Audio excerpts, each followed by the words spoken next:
In this video, I want to show you a discussion that had taken place at Columbia University between the journalist Martin Bashir and the good Christian pastor and apologist, Dr. Tim Keller, who is going to provide us with an explanation as to why the Bible is reliable and what his standard of evidence is for believing it. Here we go. You mentioned the Bible, and in the book itself, you take a great deal of time to argue for its trustworthiness. And you build your evidence around the evidence of the New Testament and principally the life of Christ. And you point the reader at witnesses, at the fact that these documents were written very soon after Christ, that they were not mythical legends. And you spend a great deal in the book in that whole area. But I want to ask you, what about the rest of the Bible? Because here's a problem that many people have. You argue in the book, well, look at the witnesses. Well, look at how recently the New Testament letters and Gospels were written. But if I had a witness in court and that witness told one lie, that witness's testimony throughout those proceedings would be diminished irreparably by the one lie. So what am I supposed to make of Old Testament texts about murder, about dealing with concubines, about this bizarre book of the Revelation where there's horses and scrolls and images? What about all of that? What about those parts of the Bible? The Gospels are the most accessible thing, and they're the most crucial thing to look at. The reason I talk about the Gospels is because you've really got a lot of evidence that the Gospels reliably convey to us Jesus' life and words. And if you decide, this actually is a very similar line of reasoning from me that I just gave you. If you decide that Jesus is who he said he is, then Jesus himself looks at the rest of the Bible with the greatest respect. If you decide, now listen to what the good pastor is saying so we can get some understanding. He said that if you decide that Jesus is who he says he is, then Jesus looks at the rest of the Bible with the greatest respect. So once again, we have here a pastor whose standard for evidence is just like most other Christians, where the basis of their belief is based on the character Jesus as portrayed in the Bible. And so one thing that I came to understand is that most people who say that they believe in Jesus, they never had a fair chance to decide if that's what they really wanted to believe. Now, why is that? That's because most of them, they've had this Jesus ideology forced into their minds by their parents or other family members, right? And this happened before they were old enough to reasonably decide if that's something that they really wanted to believe. And so much of the time, the children, they're taken to church before they can even walk, talk, or even know how to think, right? And this here begins the process of indoctrination. So when the child grows up into an adult, in their mind, they believe that they were the ones to decide that it made sense to believe in Jesus. And that's not the reality at all for most of them, right? Because if someone today made these similar claims as the character of Jesus did in the Bible, that they were the Son of God, that they could walk on water, that they can turn water into wine, that they died and resurrected from the dead and so forth, most people, they would brush off those claims, right? And they would think that that person was just crazy and had lost their mind. And that's because they would have not been indoctrinated since a child or pressured by society to believe that person's claims, right? And so in this case, they would be able to properly reason through that person's claims to decide if they wanted to believe those claims or not, right? And most people, they would not believe those claims, but there's always some people who would. Let's keep it going. Almost every book of the Bible, of the Older Testament, the Hebrew Scriptures, is actually quoted by Jesus authoritatively.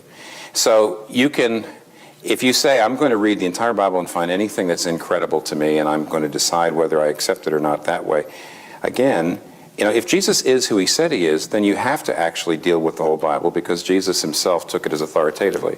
If Jesus is not who he said he is, who cares about the rest of the Bible? Because that means the core of it isn't true. Hear what he's saying. If Jesus is not who he says he is, then who cares about the rest of the Bible? And this right here is not even the most accurate representation of the scenario. We have to peel the onion one more layer to find a more accurate representation, right? Which would be If Jesus is not who the writers of the text claim he is, then who cares about the rest of the Bible, right? Because Jesus, he didn't write any of these things, right, that people are reading, right? As far as we know today, at least, right? These are people who wrote down these stories about Jesus decades after he lived and after he had died, right? And because of this, there's a chance that he might not have said any of the things that we see written in the Bible at all, right? There's also a chance that he may have said some of the things that are written in the Bible. And on top of that, there's also a chance that he never existed. And it's also probable that he did exist and he had a major influence on people, something similar to like Martin Luther King, and that later writers, they started adding extra things to the story, right? To make him walk on water, feed 5,000 people with 2 fish and 5 loaves of bread, right? And resurrect from the dead, right? And be taken into the sky. And so all of these options are much more probable than these having actually occurred. So let's continue and get some more. But in your book, you make great effort to argue around the life of Christ. Yeah. And you deal with the issue of the authenticity and trustworthiness of the Bible, which is a huge question for all of us. And what I'm asking you is, do you not find that what you say about those passages in the Bible may well be robust, but elsewhere the case is undermined rather badly? Well, maybe I didn't say this just right. Maybe I'm thick. Explain it in more simple terms. Well, maybe you're just being a great interrogator. It's difficult. In fact, actually, nobody really knows how to get at the patriarchs, whether Abraham, Isaac, and Jacob did the things they did. Look at the good pastor right here telling the honest truth. Nobody knows if Abraham, Isaac, and Jacob really did the things that they did in the Bible. And since nobody knows what they did, what are the people to do? What you have with Jesus and the Gospels is it's much more recent. You've got all kinds of evidence of it being eyewitness, having eyewitness accounts. And so the way for me to trust what the Bible says about the patriarchs is, is Jesus who he says he is? If I decide he is, then I take what he says about the patriarchs seriously.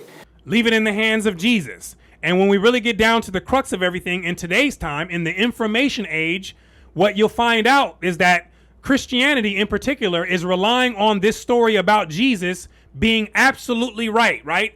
It's a faith thing because the facts, they're not working in the favor of this belief. So I can respect when people are honest, and they're honest enough, like the good doctor's doing right here, to realize that it's a major leap of faith, and that's what's required to stay in this tradition, right? So let's keep going. And I can't, from my vantage point, do a very good job of saying, oh, there's miraculous elements in the Old Testament, therefore it's no good. Or murder.